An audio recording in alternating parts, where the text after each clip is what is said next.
Hey, Internet. I'm Emily, and I love going for walks everywhere. I'm very into this going for a walk for my stupid mental health. I live in Philadelphia, the city of brotherly love. I moved from California in 2020, and I started my walks across the city as a way of finding a sense of place here, a sense of life. Because moving here when I did, the city was in lockdown, like much of the world at that point. One of the ways that I saw life in the city was through art. There is so much tremendous public art here in Philadelphia, but specifically, there's a tremendous amount of street art. There's graffiti, wheat pasting, yarn bombing, stickers, and it really gives life to the city. So when I tried to look up online and do research, and even when I would walk around and notice different types of art and who was around the art and where the art was placed, this issue I kept coming up against was, who is this art for? Art is a great tool for a lot of different things, and that's what makes it so complicated, right? Art can humanize a built environment and make it reflective of the people that live in that area. But at the same time, art can be used to, economically revitalize a city and a neighborhood. It can be used to symbol development and redevelopment. In Philly, this is best shown, I think, through the murals. And the murals is the main theme really of today, because I was looking at my map, which I started making because I have a map of map. I just realized the mural arts program's initials are map. I have a map of the map. So MAP also says that they are the largest US public art agency. And while not every mural in Philadelphia is done by MAP, it's definitely helped Philadelphia earn the title of the mural capital of the world. There are so many murals in the city. There are 4,000 murals across the city. But to better understand them, we got to talk about Philly first. I think when people think of Philadelphia, they think of three things right off the bat. First is definitely Rocky, and going up the art museum steps. If you go by the art museum, there's 100% always one person running up it. Sometimes seriously working out, sometimes they're struggling. But I think that's the number one thing that comes to people's mind. The second thing is definitely cheesesteak, which I will say is good in Philly if you go to good places, but that's a different topic. The third thing I think depends on the kind of person you are. Maybe you're really into history and it's the colonial stuff, Liberty Bell, Benjamin Franklin. Maybe you're into sports and you really like gritty. Also good answers. But while Philly isn't really visually known beyond those three things, the attitude is, right? The Philly attitude is a thing. There's definitely a very intense civic pride as well as kinship about being from Philadelphia. I wasn't gonna cuss at all in this video, but I feel like it's kind of disrespectful if I don't when talking about Philadelphia. Because the attitude is 100% the fuck around and find out energy, right? It's, you can't talk shit about us, only we can. And it's very intense and you can feel it everywhere. For example, Philly at one point in the 90s was voted as the most hostile city in America. And recently it's been voted as the rudest city in America. Its national thing is its attitude. But that doesn't necessarily bring in people or investment into the city. Not that it's solely the attitude's fault, but if the main thing people can think of is cheesesteak and attitude, I don't know if that helps, to be fully honest. And different city offices and organizations have tried to rebrand the city, right? There was one time in the 90s where they tried the city that loves you back as the official motto. They also famously, I think, tried in the 70s. They had a billboard, right? This billboard was put across the road going into Philadelphia to attract people to go in. And it said, Philadelphia is not as bad as Philadelphians say it is. Just brilliant. I love this city.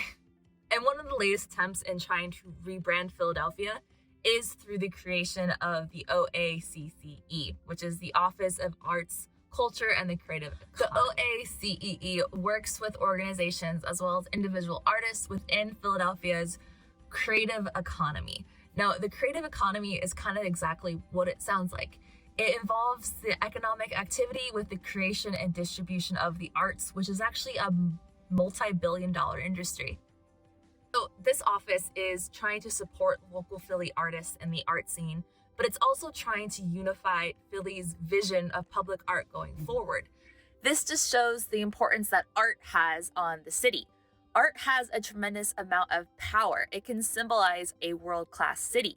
Philly is trying to make its public art its face to the world. This, of course, is kind of complicated then, because nothing's ever straightforward, and that's definitely the case I've noticed here in public art in Philadelphia. Unsurprisingly, Philadelphia has a long history with public art. And I say unsurprisingly because Philadelphia has had a really long history. It's nearly 350 years old. It was founded by William Penn in 1682 as an English colony, and since then, a lot of stuff has happened here in Philly. Walking across the city, you find all of these historical plaques and markers that say so-and-so was born here. First of this happened here. Oldest of that happened here. This organization was founded here. This person started this here. There's been a lot of life that has happened here in the city.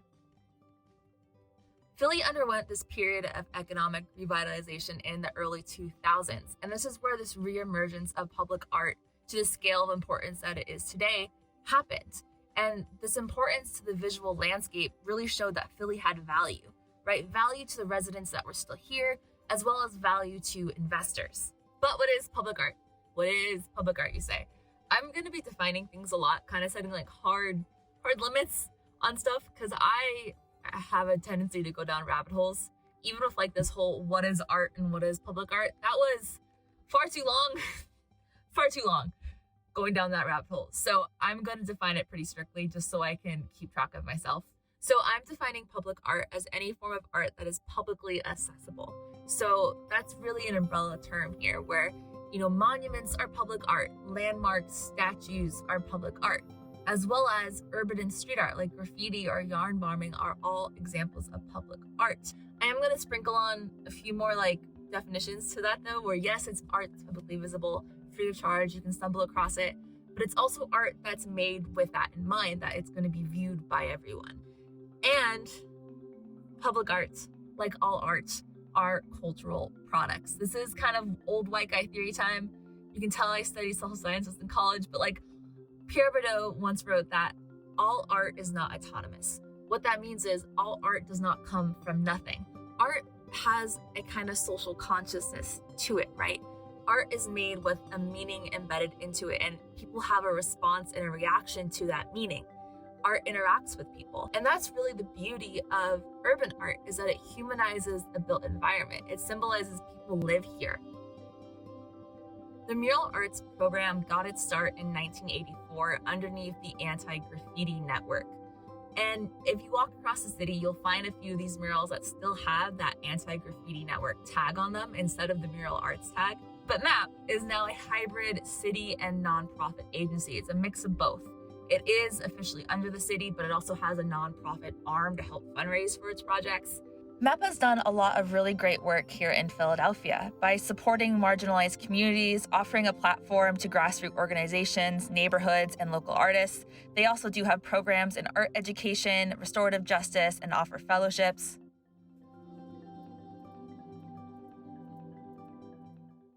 And the murals are located all across the city, but the majority of murals that I came across are here in Center City, the heart of Philadelphia, the center. Center City is a historically prominent area.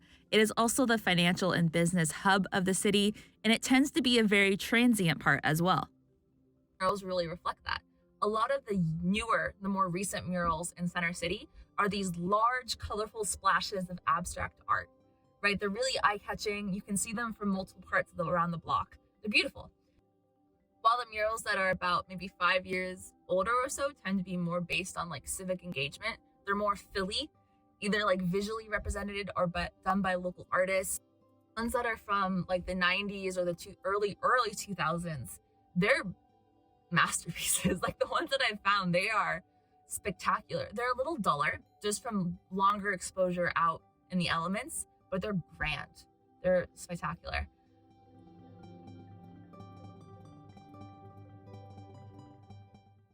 But as you start to leave the core of Center City, the murals do change. There's not so much of this really colorful abstract art, but more and more locally based art. There's more people in the art. There's more themes that are distinctive in the art. The reason that a majority of these murals that are more reflective of actual people are in neighborhoods outside of Center City is because the majority of Philly's population do live outside Center City. Center City, as we said before, is a very transient area. It's primarily businesses, universities, hospitals, and a small population that live there full time. Versus as soon as you leave Center City, you have the majority of the population, as well as more diverse groups. This affects the murals in different ways. Partially, it is due to MAP's application process. It's an open application online that anyone is welcome to submit, but part of it is you have to explain why it's a benefit to that area. Another reason is that MAP does have on-staff artists who create distinctive styles that you can see across the city. This is especially true if you go towards West Philadelphia. So let's say you start at City Hall and you head west. Now, there are many murals in Center City that you're going to be passing, but as soon as you get past the Schuylkill, you're going to be at the University City area. And there's not many murals here. There are some inside the university buildings, but besides the occasional gentrified, colorful art, you're not going to find much until you get to the outskirts of West Philadelphia. The subjects and themes are going to be much more rightfully representative of the African American majority that live here. And that is, once again, partially due to MAP's application process. It's huge. There are a lot of articles, opinions, statements written academically and locally defending or criticizing MAP, right, for its part in the further criminalization of graffiti and other forms of street art, for being exclusionary to certain local artists and themes and subjects that are a little too sensitive, as well as, not fully selling out to city planning and being a tool of self-empowerment for local marginalized communities. Both of the arguments are true in many ways. I don't think anyone truly believes that the physical renovation done through the murals is a sustainable as well as an effective way of economic and social change. But it definitely can be a first step or a jumpstart towards that as an act of participatory art, as a way of empowering the local marginalized communities through actively participating in the art process. But it also can be, unfortunately, a mask for institutionalized racism and structural inequality while acting as a tool for gentrification. It unfortunately can do all these things. I definitely got caught up in this back and forth between all this as I researched the story. I mentioned before, I'm prone to going into rabbit holes. This was a massive rabbit hole for me of is it good? Is it bad? What it is. And I came to the realization at the very end that it is both. An organization this big and this involved in city planning and public art is going to do both. Murals throughout the city visually and viscerally reflect the city and the state of Philadelphia. And part of that reflection is this conflict of it does both of these things. It's a mask and a tool of empowerment, especially because there are so many different narratives and contexts coexisting here in Philadelphia in all these different neighborhoods. But as I came to this realization, I started circling around this question, and eventually I could put it into words, but I kept circling around the idea of what role do these murals then have in an urban crisis? Now, urban crisis is a phrase that gets thrown around a lot. It usually is the smorgasbord or the umbrella term for all urban problems. And I mean, you can make an argument that Philly is in the midst of something like that, right? Philly has a lot of concerning things that could be called an urban crisis. But more importantly, underneath all of that, there's this history of really problematic, systematic racial inequality, as well as greater disparity in income and affordability and cycles of poverty that are being reinforced every day. And I didn't find a good answer going down these rabbit holes because, I get the arguments for why MAP should be criticized and I get the arguments of why it should be defended. Even though I like the murals, I'm I didn't know how I felt about them. So I did what any sensible adult my age does. I went on Reddit. And I looked up in the Philly Reddit, how people are talking about these murals. And there were a few people that were very much along these lines of it's a waste of money, they're ugly, I don't get why they're doing them. But a majority were more positive. Majority had embraced the murals. It's that Philly attitude of you can't talk shit about my stuff. The murals are a part of Philly. They belong to the people of Philly. And one comment in particular really shaped how I now feel about them.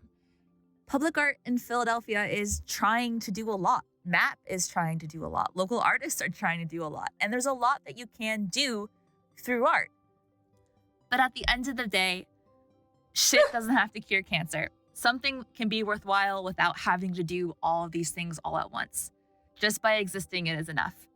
And the murals in Philadelphia do add an incredible life to the city. They show the state of the city, and they do enough just by being there.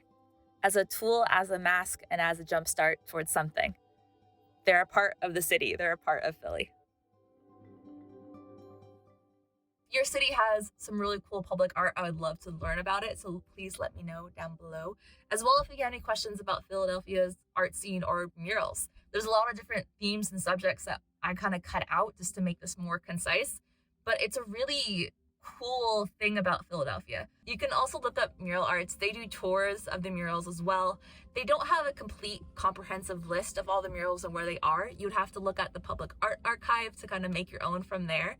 But if you are interested in that, check them out. I'm also going to be including my map of the murals here in Center City down below. Good luck. I hope they're all still there. There should be about 100 of them there. If you wanted like a taste for what more grassroots art organization looks like in Philadelphia, definitely check out The Village. They do a lot of really cool projects that aren't highlighted enough, I think, overall. So check them out as well. I don't think coming here just to see the murals is enough, but it definitely adds something to it. And if you're really into street art, I would super recommend this guy named Conrad Benner. He runs the Socials Street Desk on Street Department, and he's really involved in the art scene here. He's been running a blog, I think like for 11 years. He's a local guy, and he runs a street art blog as well as tours of street art here in Philadelphia. And it's a really cool aspect of the city I think that's not known, which is kind of the whole point of that rebranding, which now I think about it, am I contributing? Oh no. Man.